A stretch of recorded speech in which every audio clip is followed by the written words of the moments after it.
this tutorial, we are building a journey where a new record will be created in Google Sheets when we receive information via Webhooks. So let's build this journey. Select HTTP as a trigger, then choose New Request on HTTP link as a trigger event. Provide the webhook name. You will get a webhook link. Go ahead to complete the setup. Now select HTTP method as post. Then we have to add request parameters so our webhook can capture appropriate data. Now in steps, we have to add details in Google Sheet as a record. For that, select Google Sheets. Next, choose Add Row as action.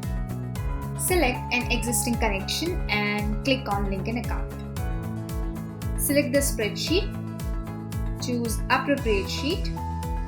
Using Webhook app data, add data in the fields. Now go back to Trigger.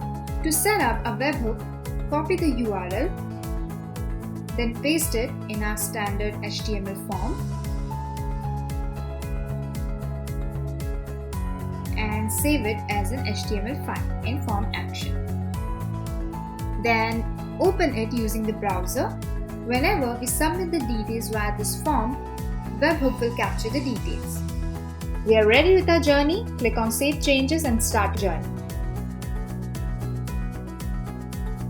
Now enter the details and submit the form.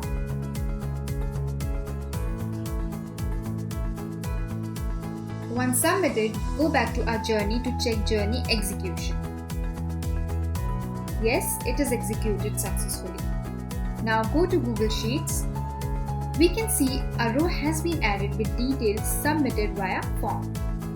So in this way, we can create an automation journey where a new record will be created in Google Sheets when we receive information via web.